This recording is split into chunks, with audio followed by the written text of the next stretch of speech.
जय झूलेलाल। अॼु ॾाढे वॾे ॾुख जी ॻाल्हि आहे कि मुंहिंजे कुझु साथियुनि कार्यकर्ताउनि सुबुह खां वठी फ़ोन कया आहिनि कि ट्विटर ते पाश्वर गायक कैलाश खेर हिकिड़ो ट्वीट कयो आहे कि राष्ट्रगान मां सिंधू अखर जी ज़रूरत छा आहे। मां अॼु तव्हां सभिनी खे जानकारी ॾियण थो चाहियां ऐं इहा जानकारी थी सघे त कैलाश खेर ताईं पहुचाइण जी कोशिशि कंदा।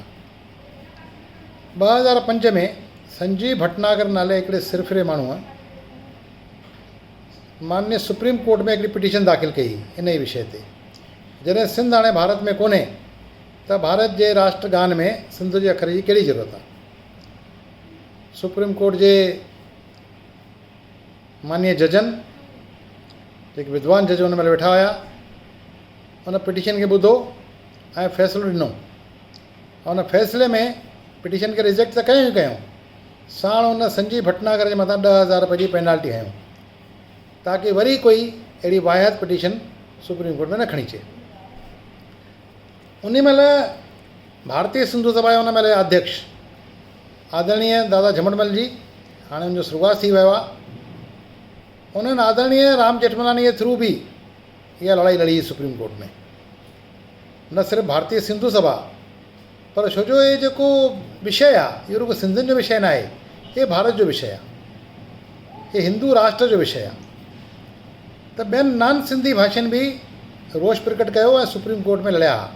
हुन में हिकिड़े व्यक्ति खे मां बि सुञाणंदो आहियां, बिहार जा भाउ हेमंत कुमार आहिनि, उन्हनि बि पंहिंजी हिकिड़ी पिटीशन विझी करे ऐं विरोध प्रकट कयो ऐं सभिनी ॾाढी ख़ुशी मनाई जंहिं ॾींहुं जजनि फ़ैसिलो ॾिनो। उनखां पोइ वरी पर कुझु माण्हुनि खे मीडिया में पंहिंजो ज़बरदस्ती नालो छापाइणो हूंदो आहे ऐं बिना सिर पैर जी ॻाल्हियूं पार्लियामेंट में बि कंदा आहिनि। शिवसेना जो लोकसभा सांसद अरविंद सावंत 2016 में इहा ई ॻाल्हि रखी, पर उनखे बि उते मुंहं जी खाइणी पई ऐं लोकसभा उनखे मंज़ूरु न कयो। वरी 2 सालनि खां पोइ 2018 में रिपुन बोहरा कांग्रेस जो सांसद हो आसाम मां, उन बि हिकिड़ो दफ़ो इहो विषय उथारियो लोकसभा में कि नॉर्थ ईस्ट जो नालो विझणु खपे ऐं सिंधु जो नालो कढणु खपे।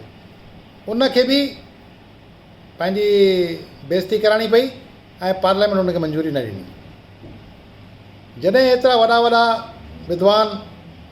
विद्वान जज, विद्वान लोकसभा स्पीकर हिन ॻाल्हि खे रिजेक्ट करे चुका आहिनि त हिन चेहरे खे छा ज़रूरत हुई। अहिड़ो सुठो माण्हू फिल्म लाइन में वञी करे छा आहिनि जो दिमाग़ु ख़राबु थी वेंदो आहे, अगरि उलझ जलू हरकतूं कंदा आहिनि।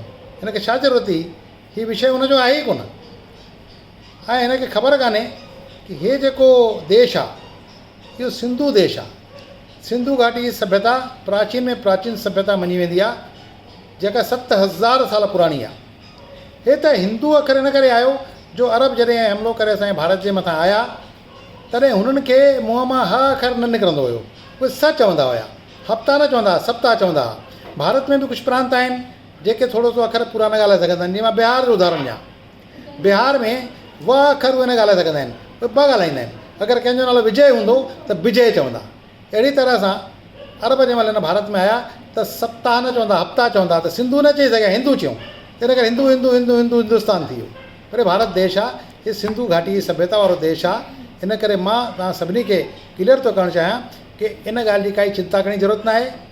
इहो नुक़सानु कैलाश खेर जो थींदो, हुनखे कोई सम्झाए न सम्झाए सघंदो कोई हुनखे, त हज़ारे माण्हू हिन जे ख़िलाफ़ु FIR कंदा ऐं हिनखे कोर्ट में वञी करे थकी पवंदो, जंहिंजे करे हुनखे कोई सम्झाए ऐं सिंधी समाज खां ऐं भारतवासियुनि खां माफ़ी घुरे। इन में ई हुनजी भलाई आहे, भारत देश जी भलाई आहे। धन्यवाद।